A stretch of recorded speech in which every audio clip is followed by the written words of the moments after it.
Good evening. Hello. What brings you here? Oh, now I remember. Hi. I'm Gary Lambert here on the sun-drenched beaches of Cape Cod. And David Gans is in Oakland, California. We wish we were really on the beach with you in Cancun, but this is a pretty swell way to enjoy this. This is night 2 of our mini-series version of Dead Air, just the 3 shows that Dead and Company are playing. And boy, are we happy to be doing this again. And boy, are we happy to be hearing this music. Yes, indeed. Let me quickly run down the set list. It's another really, really strong performance, I have to say. Scarlet Begonias into Bertha into Good Lovin' to open. That's kind of amazing right there. Mr. Charlie, Black Throated Wind, Good Times, and then Dark Star into Fire on the Mountain. And I have to say, I think John really has that new guitar dialed in. I just really felt tonight he was doing amazing stuff. I enjoyed some what seemed like new instrumental ideas at the end of Black Throated Wind, for example. Yes, indeed. And I texted with him earlier today, and he's loving the new guitar. Just beginning to explore the possibilities of it. And the rest of the guys on their customary instruments sound pretty good too.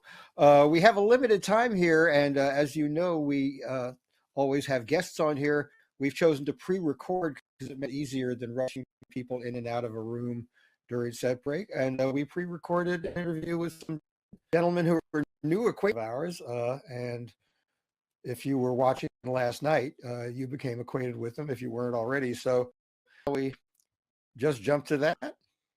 Might as well. Well, last night was night 2 of Playing in the Sand. It was a night off for Dead and Company, but the momentum did not slack a bit thanks to the gentleman we have sitting right here. From Goose, it is a pleasure to welcome on keyboards, occasional guitar and vocals, Peter Anspach, and on lead guitar and vocals, Rick Matirotanda. And Rick, please tell me I got within the ballpark of pronouncing your name right. Nailed it. Oh, man.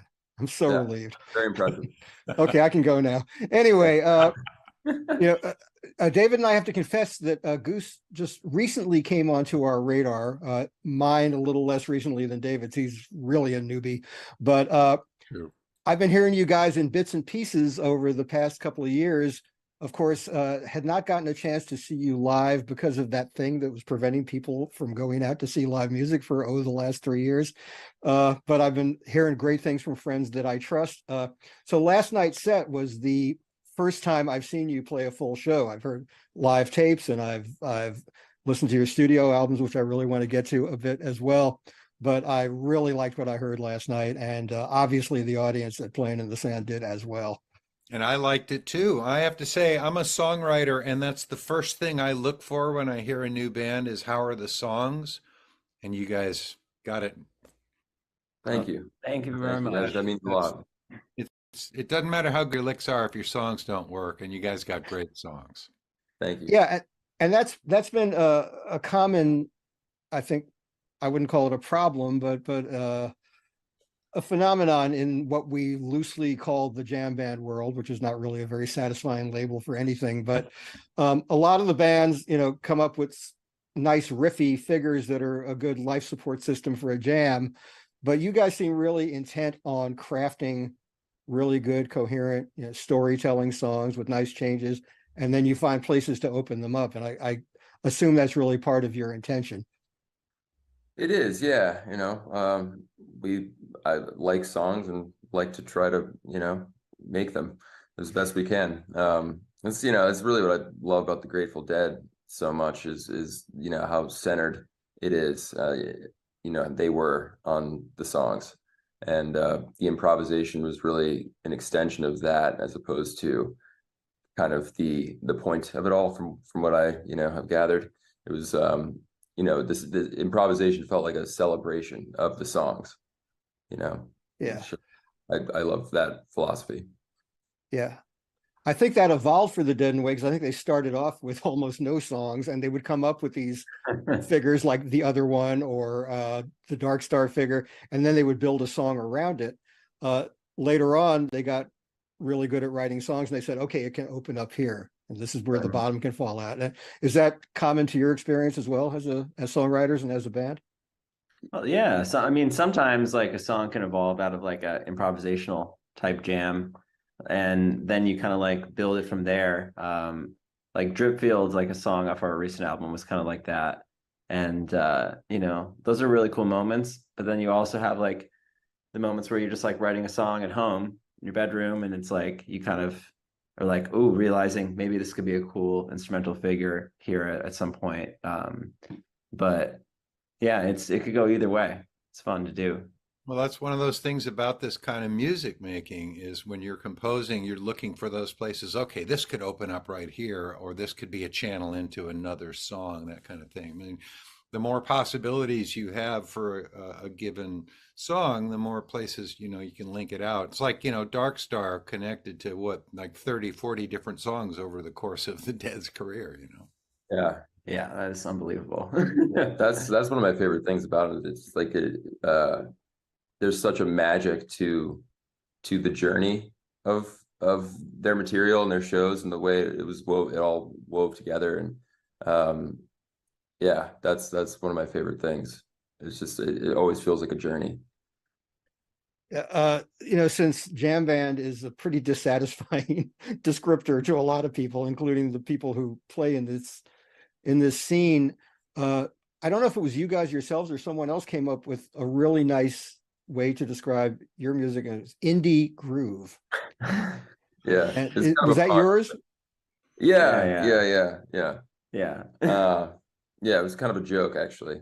But it works. I mean, indie, I think, points to the songwriting centric notion of it, and groove, it points to the jamming section of it. And that's the thing. Bruce Hornsby said the thing about the Grateful Dead that made them so great was they had like this incredible book of original songs, and they did magnificent interpretations of other people's songs, and they stitched it all together with spontaneous music making.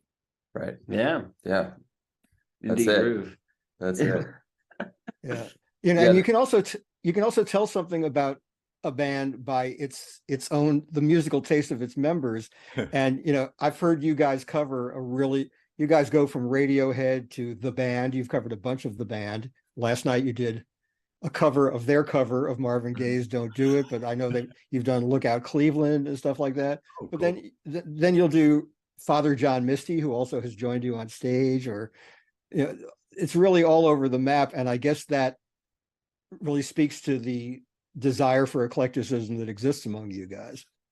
Yeah. Yeah. Yeah. There's so many cool things out there, and I've always enjoyed that. Going to different places and doing different things. Can you give us a little bit of history of the band, where it came from, what your organizing principle was? And I know Peter's the most recent member to join, right? Well, technically, Jeff would be the most. Jeff was the most recent. Jeff is the second drummer and percussionist. I guess I read an old bio. Yeah, he joined in 2020. Yeah, somewhere 2020. It's kind of a long, convoluted history, but there was a band called Visudo, which kind of preceded Goose to an extent. I started that with another friend of ours who we write a lot of songs together and things like that. This year we've been writing a lot of songs together this year as well. So it's cool to still be working with him. But yeah, so that there was a band that kind of preceded, and then that dissolved, and there was a little bit of time off, and then we kind of started doing the Goose thing. And for a few years, we were just playing bars and stuff around Connecticut, and I was finishing up school, things like that. And then at a certain point, we decided to start touring and trying to get out on the road. And we went through a handful of different lineups, things like that. And eventually Peter joined the band, and we kind of started to hone in on what our organizing principles were. It took years and a lot of experiences to try to to refine what those were for us, and just kind of zero in on the things that were important and what we wanted to focus on, and what we wanted to be going for. Peter, I was kind of startled and very impressed to read that when you joined Goose, you weren't even really a keyboard player. I guess guitar was your primary instrument, and you did an amazing amount of on-the-job training. And as we saw last night, and as Goose fans have come to know, you caught on quick. Oh, thank you. Yeah, I mean, I had some rudimentary piano lessons when I was 7 or 8 years old or something like that, but there wasn't much in between. And I just started playing guitar when I was younger, and that was kind of like my main thing. And it learned how to all about music and music theory just on the guitar. And when I joined Goose, Rick was like, "Hey, you want to play some keyboards?" I was like, "Sure, why not?" And it's kind of grown from there. And I think like there was a really strong foundation of keyboards in Goose before I joined the band. So there was a lot of great influence, or like how to approach a lot of the material already recorded that I could listen to and stuff like that. So credit to those other amazing keyboardists who were in the band before me. And Watching you last night, I never would have mistaken you for a novice keyboardist. oh, thanks. Thank Indeed. I also want to talk about making records, because that has also not been considered a strong suit of people in the jam band genre, or even the Grateful Dead didn't always have a comfort zone in the studio. They always considered playing live the primary thing, and would go years without even making an album. They really nailed it with American Beauty and Working Man's, and obviously had a huge success within the Dark, but they never felt wholly comfortable in the studio. You guys have made some really nicely crafted studio albums, and you seem to really be comfortable, and you seem to thrive in that environment. Put out 2 records this year, the recent EP Undecided and the album Dripfield, which got tremendous reviews, and a lot of people commented on that. It said, like, you don't expect that from a band that's known for extended improv, like making a concise and thematically good sounding album is a great skill. And so let's talk about you finding that comfort in the studio, and if it was kind of an immediate thing when the band started recording in the studio, if you really were feeling like that experimental environment was suited to you. Yeah, I mean, I've when I started playing music, my inclination was always towards recording. In middle school, I got a 12 track recorder and like made an album in my parents' basement and sold it around school. Made like $600. It was pretty sweet. Nice. But yeah. Here's item. Yeah, but yeah, I was just like that was just what I love to do, just recording. Along the way we kind of got it into the jazz and improvisational thing with Fish and Dead and all of that, and it became kind of just the language that the world that we kind of grew up in a lot of ways.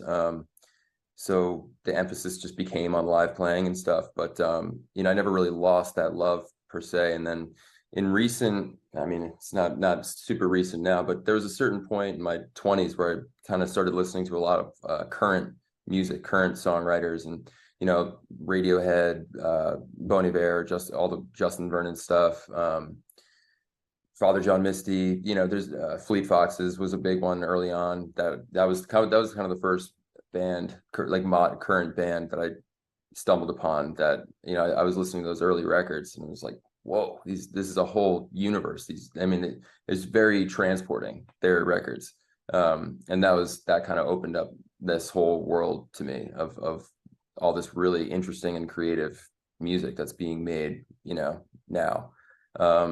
So I think that really reignited the passion for recording and making that art form, making records and things you can do in the studio, and how transporting that can be.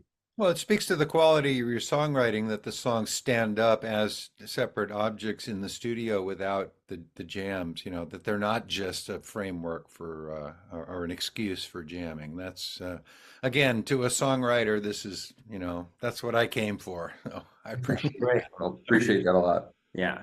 Yeah.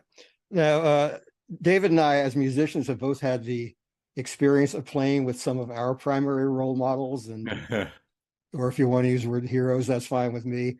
And it was a pretty out of body experience, to be on a stage with people like that.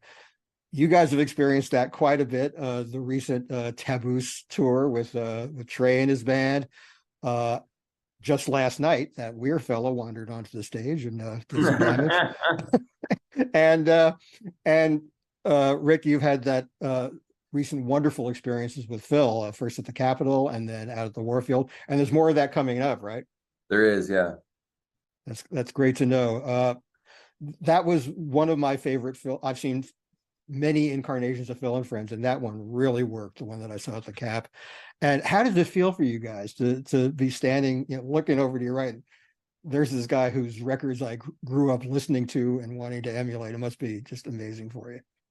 Yeah, It's unreal. It is definitely surreal. I mean, especially like Bob Weir. I mean, my parents they're Deadheads too. Like, it's kind of it was special on like so many levels. Like, I've been listening to the Grateful Dead since I was like, very, very young, and it was just kind of like what was music that was being played in the house, like occasionally, and like, along with like stuff like Bob Dylan. Like the Dead are like so foundational for American music in general. So Bob Weir is like an absolute legend. It was such an honor. So yeah, very grateful that he wanted to play with us. Oh yeah. Well, Rick, I also saw the footage of you try to keep up with Bobby's exercise regimen the other day. Yeah. That's a whole other challenge. It is. Yeah, he's an animal. It's wild. Yeah, well, it speaks well for any musician seeking to have a nice long career to follow Bobby's example and stay in shape. Inspirational. Yeah. And you, Peter, you mentioned the thing about your parents being Deadheads, and David and I all the time on our radio show and in our experience of going to shows, we see this multi-generational thing taking place. Kids of Deadhead parents now are bringing their kids to Dead shows, and that must be especially evident at something like Playing in the Sand, where it's like a family-friendly event. Well, a lot of alcohol is consumed, but most of it is a family-friendly event, and that must also affect your performance in a way, to have that diversity of ages in a crowd, and a lot of those people may have been hearing you for the first time last night. Yeah, I mean, it was awesome. Like, just walking, I went for a run around like Moon Palace, like where the shows are at, and it is just amazing to see like people are hanging up tapestries, redecorating everything in the hotel. They've got like their whole family out, everyone's like hanging out and enjoying just like the community that has grown here, and it's just like, it's so special to see. So I love this kind of like event here. Yeah, and you played one before. You played a few years ago at Pitts as well. 2020, yeah. That was, that was when kind of people just started to, that was very early on in our people knowing anything about us or caring or anything like that. So it was very special when we came here in 2020, and we had a blast. Yeah. We're running out of time. We got a couple of minutes left here. What are your plans for the near future? What are your ambitions? What are your dreams? What are your goals? Where are we going to see you next? That's a good question. I think we mostly just want to keep writing songs and recording them and playing. Getting the show stronger and better. And I'm pretty excited about things we're working on with production and stuff this year. Feels like the team is starting to congeal more, and that's really exciting to just feel the show getting stronger, and filling into that, because it really has been a lot of growth for us in the last couple of years, and it takes time to grow into all of that. So I'm excited to just keep doing that, and keep writing songs and see what we can discover. You write by yourself mostly? Or in collaboration? Sorry, Gary. We do kind of. I've always written alone primarily, but it's kind of a combination. There's collaboration, but then also like Peter writes alone and I write alone as well. And so yeah, it's definitely a combination. I also want to mention you've got a lot of festival activity coming up in the coming year, and you guys have moved up on the bill at these festivals. You know, now you're at or near the headlining status. I know you're going to be at Peach Festival, which is a big favorite this year, and a lot more of that. So people will have a lot of opportunities to see you, and I'm going to seize that opportunity as soon as I can. I hope to make at least one of the shows at the Cap, or maybe I'll totally get goose fever and come to multiple shows. But Great. so I hope to see you there. And we're going to let you back out to the beach because it's silly for you to be cooped up in a room down there in the Yucatan. Yeah. Thank you very much. Yeah. Yeah, thanks for Thank you, having us. guys. It was Thanks, great guys. to meet you both, and thank you for your time, and thank you for making such great music. Yeah. Thank you for your time. Take care. All right. Lovely Yeah. gentlemen. I really enjoyed meeting those guys, and as I said, hope to see them in the very near future. And it bodes so well for the future of this music. You know, not just Grateful Dead music, but musicians who take the impulse to improvise. You know, which is a beautiful thing, and also write great songs. So the kids are all right, as someone once said. Yeah, I'm with you there. Hey, should we be talking about Nugs and the streaming service and all that stuff, or do we have a minute Yeah, to do that, or do we need if we have a to minute, stage? sure. Yeah, go ahead. Well, well, Nugs, if some of you may be looking at this as a free preview of Nugs.net, and we're hoping that you'll be attracted enough to what they do, not just us BSing between sets, but the quality of the feed is so very good. I've really been in. I mean, I'm watching in my living room tonight, but I see a lot of online music stuff, and they do a wonderful job. And now Nugs has a streaming service. You can subscribe and have access to this immense library, not just Grateful Dead and Dead related stuff, not just Dead and Company, but Wilco and Bruce Springsteen and what all else, tons of other stuff, right? Yes, indeed. And you know, I'm a fan of Nugs, not just when I'm doing this stuff, but I've derived a lot of musical pleasure from being a big Wilco fan and a big Bruce fan. It's kind of like Christmas every morning when they drop something new. So yeah, Nugs.net. There are many ways to access the music. You can buy shows like this a la carte, or you can buy a whole package. When Dead and Company go out on tour again, we certainly hope we'll be doing this too. And you know, you can buy a whole tour.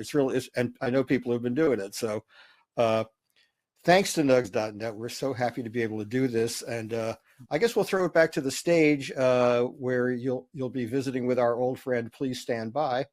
Just But we're really thrilled to be back tomorrow. We'll have another special guest to be determined. Yes, if all goes Uh, well, we'll have a very special guest to for the between sets thing. And I also just wanted to mention quickly, I'm a Nugs.net artist. I've been posting my live shows to Nugs, so I'm part of the streaming service as well. Check it all out, Great. everybody, and thanks again, especially to Jacob Lima for making this little live streaming from home thing possible. Great. Take care, all.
Some folks trust reason, others trust in might.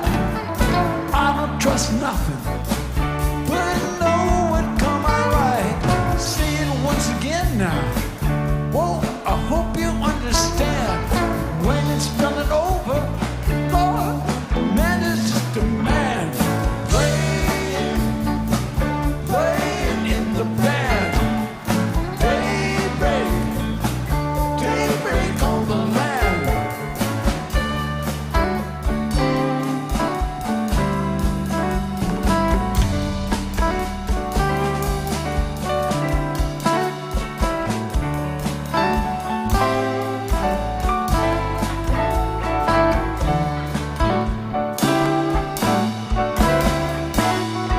Some folks look for answers, others look for fights. Some folks up in treetops, who just looking for their kites. And I can tell you future, oh, just look what's in your hand. But I can't stop for nothing, I'm just playing in the band. Playing in the band. Daybreak on the land.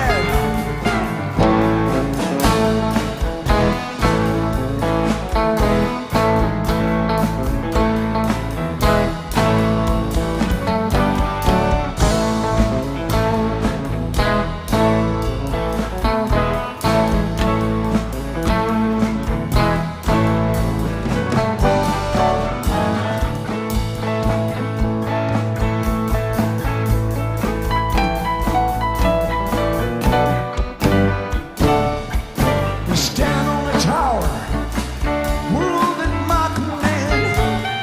You just keep turning while I play the band. And if a man among you got no sin upon his hand, they will cast stone at me for playing the band. Playing in the band. Daybreak on the land.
the yoke and plow the fields around.